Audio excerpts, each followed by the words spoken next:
Okay, tonight we're going to be talking about Socrates. Last time we talked about pre-Socratics, mainly focusing on Heraclitus and Empedocles. So whoever was here, I hope you remember some of that story. Now Socrates is the next philosopher that we will pay attention to. Socrates is a central figure in European philosophy. Everything started from Greek philosophy, at least in the European continent. And Socrates is the name that many philosophers later on mentioned in their philosophical discourses, inquiries, writings. Hegel, for example, Nietzsche, Schopenhauer, many philosophical subjects were taken from this particular period. Socrates was born in 469 BC. You see, 5 centuries BC before Christ. And they had such amazing thinkers, eternal. So we are still perplexed with their thinking, not just Socrates, but obviously Plato as well, and Aristotle, and Stoics that we will talk about in the next few meetings. So, how do we know about Socrates? The interesting thing is that Socrates didn't write anything, so he didn't leave us with any material to learn about his philosophy, or to prove what was commented upon his wisdom. So everything we know about Socrates we know from 3 sources. One is Aristophanes. He was a comedian, and he joked about Socrates mainly, so he didn't really pay attention too much to his philosophical wisdom, but he did something else. I will mention that. The next source is Xenophon.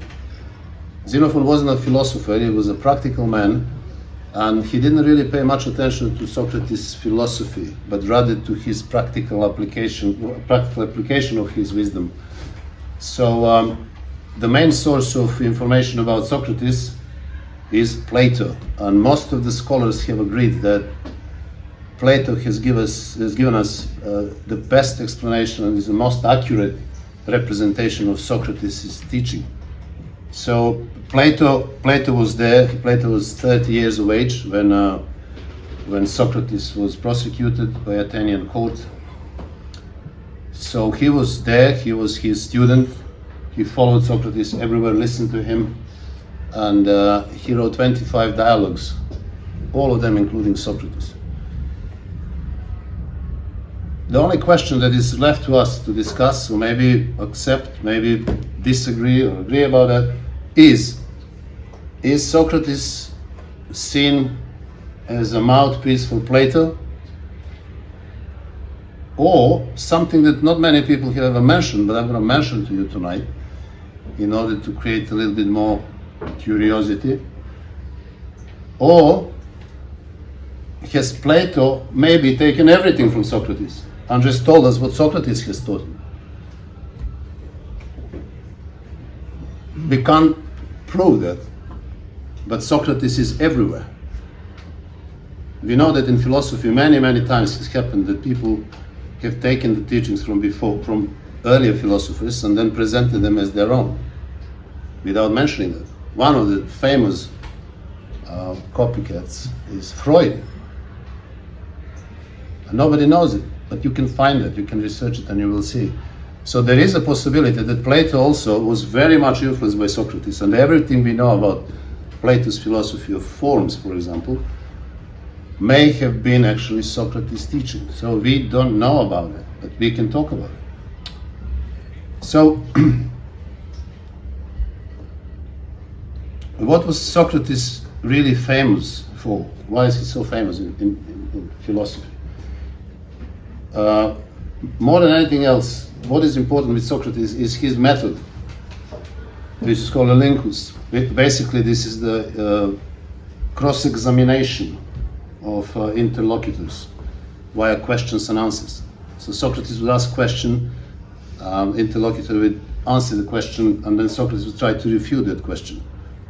Sometimes it takes few questions to prove that his interlocutor is wrong, but not necessarily that was the main goal of Socrates' cross-examination. He was very much interested in changing the view and the moral values, for example, of interlocutors. And you will see he was very critical as well. Socrates is very critical. He's critical about gods, he's critical about the society, he's critical about democracy. And this is why he was prosecuted as well. But a little bit more on that later. So another thing that is important to mention is that Socrates used a method called dialectical method, which is something that I've just done a few minutes ago when I said something completely opposite of average perception of Socratic philosophy, that maybe Plato has taken everything from Socrates, or other way around. So everybody says, oh, Socrates was Plato's mouthpiece. I mean, how do we know that? Maybe it's the other way around. So this is typical example of dialectic method. You presuppose opposite situation as well as possible, as relevant. You don't just look and have a straightforward conclusion without thinking in opposite direction. So dialectic is like two-way traffic. You need to explore the opposite position as well. This is what Socrates was doing, and he was brilliant in that. So that dialectical method was his favorite one. Also, Socrates was an ironist. Irony was his also very important method. He would always joke a little bit with his interlocutors. Like, for example, in Euthyphro, he meets Euthyphro and in the court, and he found out that Euthyphro basically wants to come and accuse his father of murder. So Socrates says, oh, so you are doing something which is very important, something holy, obviously. And he says, yes. So Socrates says, okay, you must know a lot about holiness if you are about to accuse your own father, which may end up by being punished by that. So you are very much into holiness. Can you please teach me? Because I think if you teach me, I can even defend myself much easier in the court. So this is the typical irony, Socratic irony. He is always trying to put himself a little bit down, to devalue himself, so to encourage interlocutors to open up and try to do their best. Obviously, it happened completely in different directions, so I'll say a few words about that as well. Another method, which is important to mention, is called meiotica or meiotics, and this is the craft of midwives. So Socrates in Theaetetus identified himself as a midwife, but he says, well, most of the people, in an attempt to reach eternity, do that by producing offspring, children, and in this way they continue to exist. There are some people who are not pregnant in their bodies, but they're pregnant in their minds. And he says, I'm the one who will help you to give birth to new ideas. And as giving a birth to a child is a very painful experience, giving a birth to ideas is also a very painful experience. So his skill is to help others give birth to ideas. So he is that midwife, and this method is called meiotics.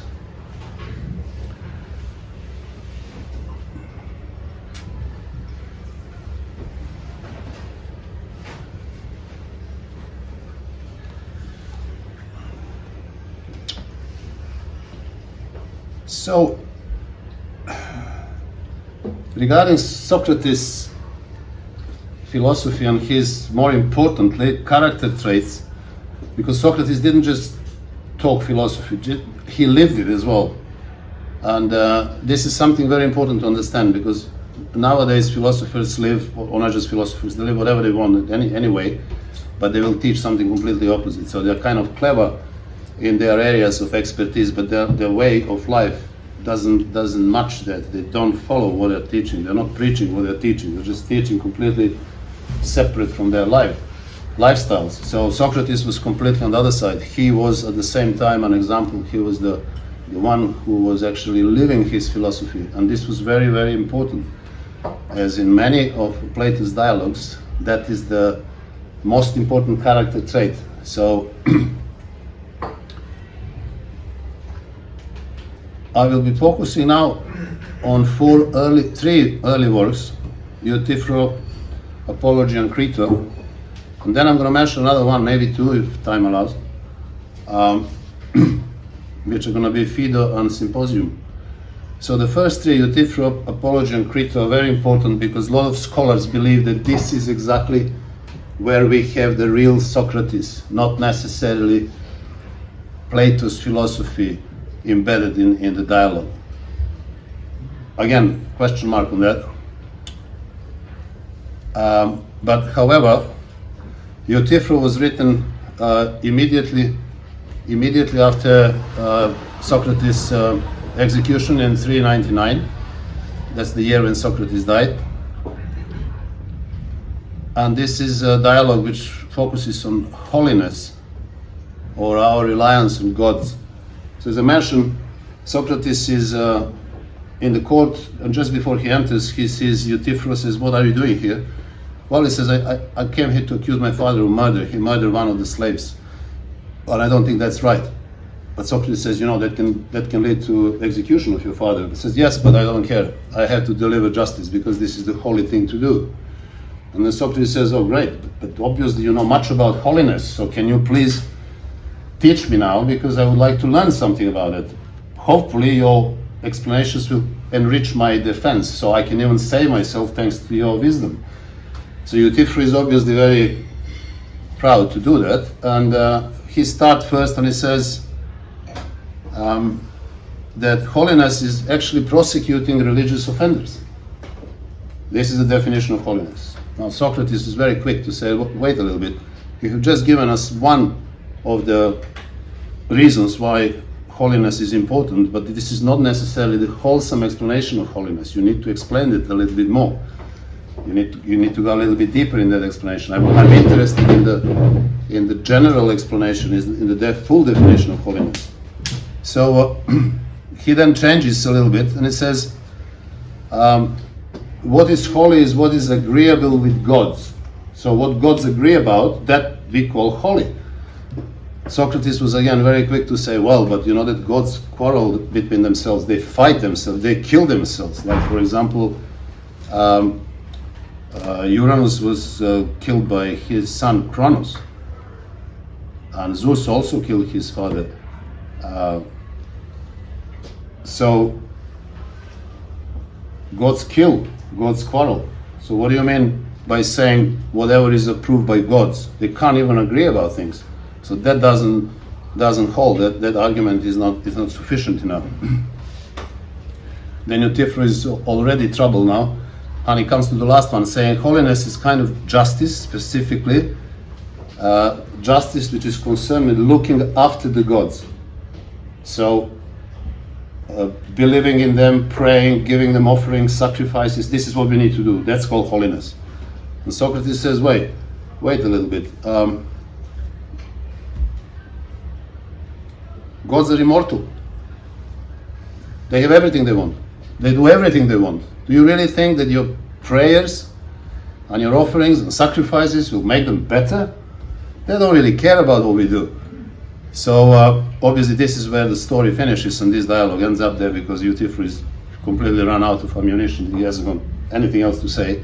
But why is this important? It's important to see that actually in this first dialogue, you see that how Socrates looks at blind religious belief, prayers, offerings, sacrifices, and he knows that doesn't make any sense. So this is one of the accusations as well against him, that he doesn't believe in official Athenian gods. So does Socrates believe in gods or not? What he believes in? We will see as the story unfolds that he believes in something, but that not necessarily may be God. Or maybe he does believe in God, because sometimes he calls upon God in order to defend himself.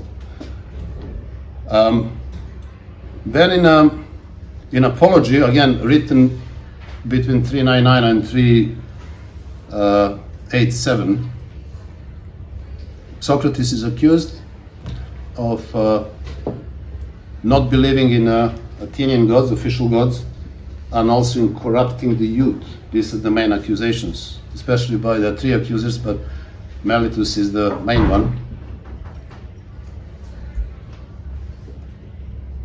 And Socrates defends himself first by saying that the gods have given him talent and a job to do, placing him in Athens to keep people awake, to constantly keep questioning them, to stop them dreaming and being asleep, because this is the good thing for Athens, for democracy especially. And if God didn't want him to do that, he wouldn't do it. So you are asking me, he says, to stop doing that.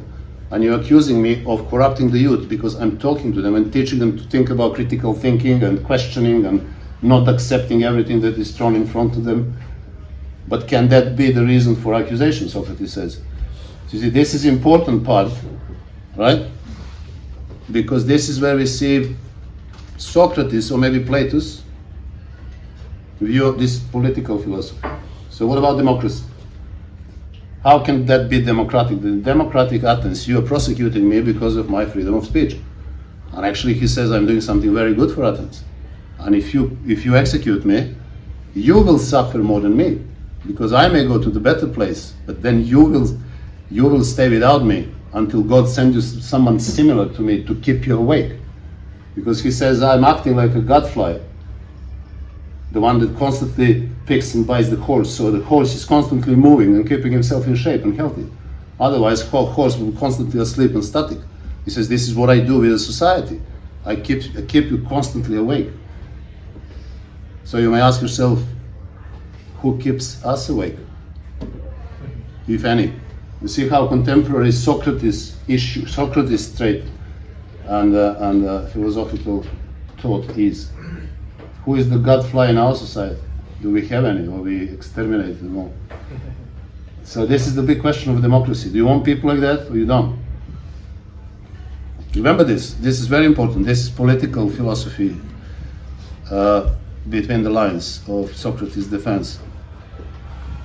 The second thing that Socrates says to the court, he says, I'm worried because all that I see is that people in Athens only pay attention to their physical pleasures. Money, houses, gold, slaves, everything that is just a physical, sensual pleasure.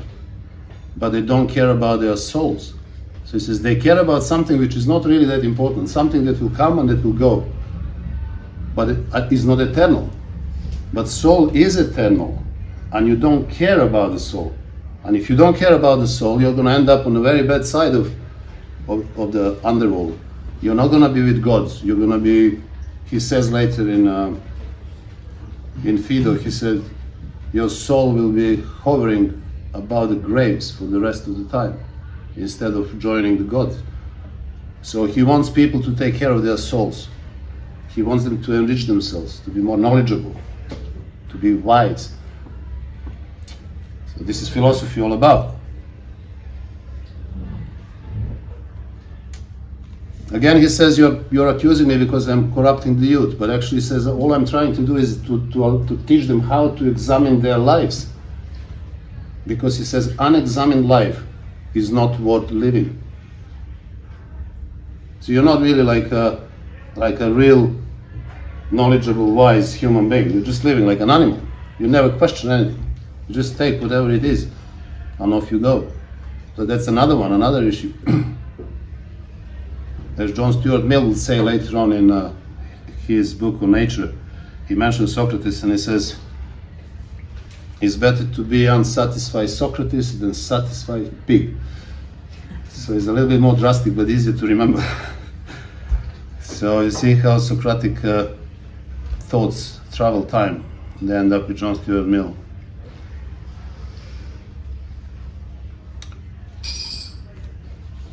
Socrates accepts the punishment and he says, now it's time to be off. I to die and you to live. But which of us has the happier prospect is unknown to anyone but God. He's going to say something very similar after he drinks hemlock poison. He'll say that to Crito. So Crito is the third dialogue, early dialogue, which has been taken as a still most explicit and most true explanation of Socratic philosophy. His friend Crito and his student arrives at his cell and he finds him asleep. So Crito is sitting next to him, doesn't want to wake him up. Socrates wakes up and says, "Oh, why are you sitting there?" I said, "How long have you been sitting? You should awaken me." No, he says, it's your last day, so I really want you to enjoy. No, he says, don't worry about it.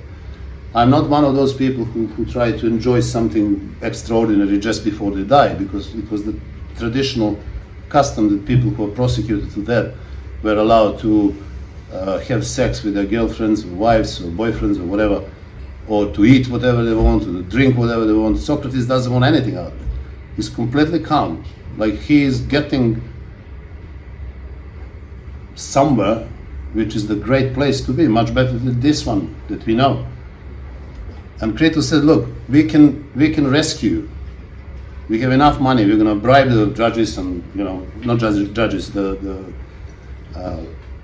security, and we can rescue, and then you can go somewhere and can live, because he had 2 sons and a wife. And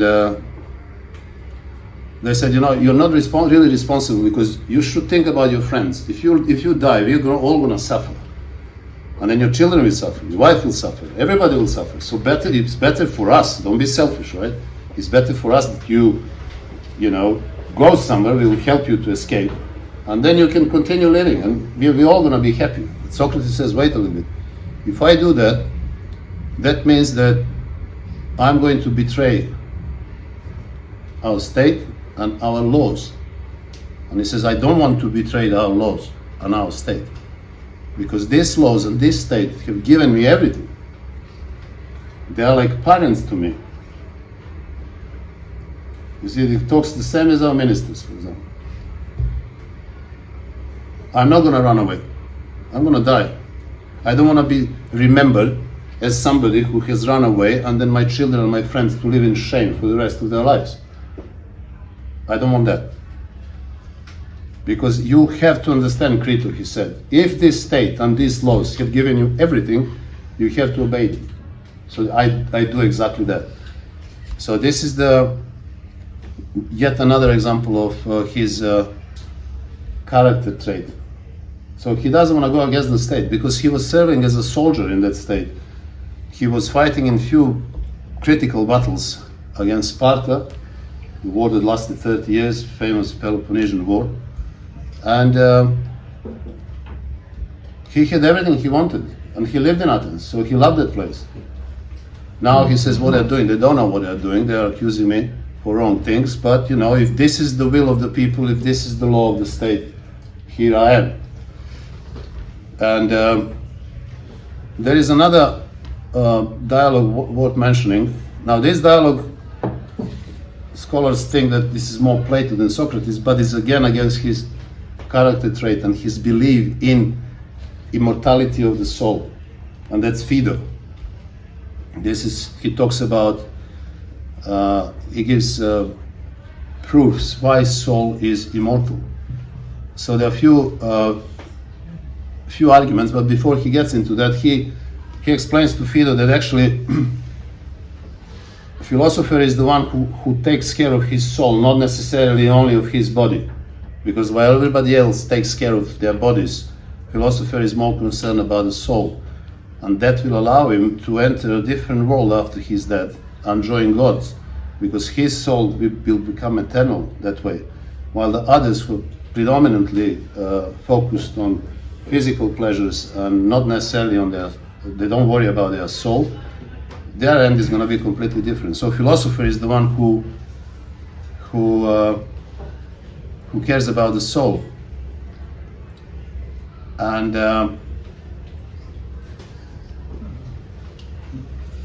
he proposes 3 arguments for the soul immortality. There is a cyclical argument, argument from recollection, and argument affinity argument. In all three of them, for example, cyclical argument, he says there is always they're always opposite in nature, similar to Heraclitus. So opposites in nature, we have larger and smaller, but smaller comes from when larger is deflated, and obviously larger becomes from smaller, and smaller increases. So we see that constantly, that cyclical argument. The same thing is with the soul. So he says, if this wouldn't be repeating itself, then everything will be either constant decrease or constant increase, which is impossible logically. So now you have Empedocles here as well, the master of logic. So he says the same happens with the soul and the death. Soul comes from somewhere, but then it doesn't disappear with the death of the body. It still keeps living. Then the next argument is from recollection. He says there are even people who are not very well educated and like slaves. But when I talk to slaves, they can reason. They know about identity. Most of the people know about the beautiful and about good. So how do we know that, he says? Why do we think something is beautiful or something is good? It's almost like innate in us. So he says clearly there is something else. It's not physical. It must be something to do with the soul.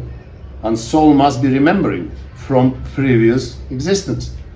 So this is the recollection argument. Obviously the explanation goes much deeper, but if you're interested, I hope this will trigger curiosity, so you get these books and eventually you see how that goes in detail. And the third argument is affinity argument, which is clearly Platonic argument. And it says there are two kinds of existence, visible and invisible. So the visible one is what we see, what we experience through our senses. But the invisible one is something that we reach only through mind. You can't reach through senses with our body. But we need to engage there in a philosophical discourse. So he says the body belongs to the visible, but soul belongs to the invisible. So